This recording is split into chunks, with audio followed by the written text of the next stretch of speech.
बिस्मिल्लाहिर्रहमानिर्रहीम। अस्सलाम वालेकुम वरहमतुल्लाह। उम्मीद है जी आप सब खैरियत से होंगे। मेरी बताई हुई एहतियात, हिदायत और नुस्ख़ात पे अमल करके एक सेहतमंद और खुशगवार ज़िंदगी गुजार रहे होंगे। आज का जो मेरा टॉपिक है मैं उसकी तरफ चलता हूँ। शैटिका बोलते हैं इसको इंग्लिश में, अपनी ज़ुबान में हम जो है उसको री का दर्द बोलते हैं। रिंगणवा भी इसको आम ज़ुबान में इसको कहा जाता है। तो अर्कुन्निसा इसका जो असल लफ्ज़ है वो है अर्कुन्निसा। लंगड़ी का दर्द भी इसको कई ज़ुबानों में कहा जाता है। होता इसमें ये है कि टांग की बैक साइड से कूल्हे के बिल्कुल पीछे से एक दर्द निकलता है और वो दर्द इतना तकलीफ दे होता है जैसे किसी ने खंजर की नोक जो है वो पीछे कूल्हे पे रख दी हो और वो पूरी टांग में जाता है। मरीज़ दर्द से तड़प उठता है। एलोपैथिक तिब के अंदर इसका कोई इलाज मौजूद नहीं है।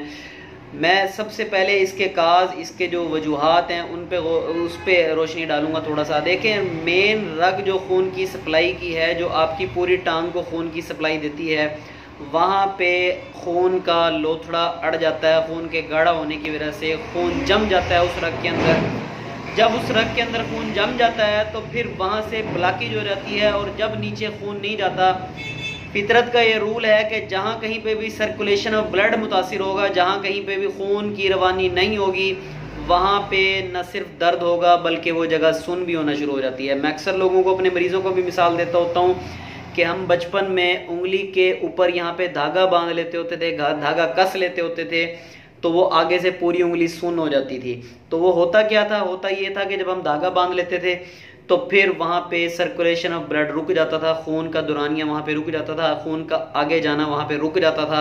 इस वजह से वो जगह न सिर्फ सुन हो जाती थी बल्कि वहाँ पे दर्द भी शुरू हो जाता है। सेम यही फार्मूला है, सेम यही फनामना है। खून की जो मेन रग है वहाँ पे खून की सप्लाई जो है वो बंद हो जाती है, पूरी टांग को खून की सप्लाई बंद हो जाती है। मरीज़ दर्द से तड़प उठता है। डॉक्टर ज़रा सिर्फ और सिर्फ पेन किलर देते रहते हैं। साल हा साल से लोग इस मर्ज में मुब्तला होते हैं, गिरफ्तार होते हैं, लेकिन इलाज ना होने की वजह से, इलाज दुरुस्त ना होने की वजह से तकलीफ बढ़ती रहती है। मैं उसका इलाज आसान तरीके से बताने लगा हूँ। सबसे पहले तो मिर्च मसालों को बंद कर दें, ठंडे मशरूबात का इस्तेमाल तर्क कर दें, चाय का इस्तेमाल तर्क कर दें। चाय भी क्योंकि खून को जलाती है, खून को गाढ़ा करती है। मैं चाय पे एक अलग से वीडियो बनाऊंगा चाय के शौकीन हजरात के लिए कि ये किस किस तरीके से आपको नुकसान पहुँचा रही है। ठंडे मशरूबात बिल्कुल रोक दें, ठंडा पानी बिल्कुल रोक दें, नॉर्मल पानी का इस्तेमाल करें, मिर्च मसालों का इस्तेमाल कम कर दें।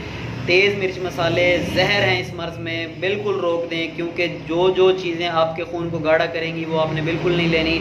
अब मैं आपको नुस्खा बताने लगा हूँ, नुस्खों को नोट फरमा लें। इंशाल्लाह पहले दिन से ही खून पतला होके, जो गाढ़ा हो गया है वो पतला होके उसकी रवानी जो है वो बहाल होना शुरू हो जाएगी और ज़्यादा से ज़्यादा 15 दिन से 1 माह के अंदर अंदर ये मर्ज़ बिल्कुल नेस्त नाबूद हो जाएगा।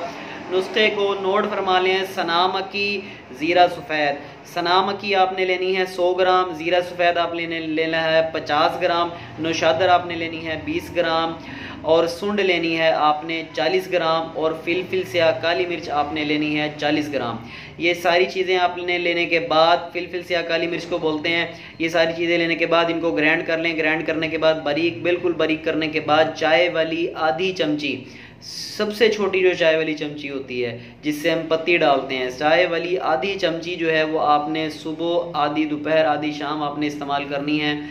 ज़्यादा से ज़्यादा 15 दिन और मैक्सिमम आपको महीना ये इस्तेमाल करना पड़ेगा। फ़र्क पहले दिन ही पड़ना शुरू हो जाएगा इंशाल्लाह। इसके साथ साथ आप कलवंजी का तेल जो है वो भी इस्तेमाल कर सकते हैं, वो भी इस मर्ज़ में मैं इस्तेमाल कराता होता हूँ। कलवंजी के तेल से बड़ी तेज़ी से जो है वो खून की जो क्लॉट हैं, खून के जितने भी, आपके खून के अंदर जितनी भी रुकावट आ जाती है वो उसको दूर कर देती है और आपके जितना भी आपका मर्ज़ है, मवाद है, वो निकल जाता है और आपकी सेहत बहाल हो जाती है। मुझे दुआओं में याद रखिएगा। अगर कोई लंगड़ी के दर्द में, अगर कोई शैटिका के दर्द में, अगर कोई अर्कुन्निसा के दर्द में मुसलसल गिरफ्तार है, कई सालों से इसका इलाज करा करा के थक चुके हैं, तो उस तक इस वीडियो को ज़रूर शेयर कीजिएगा।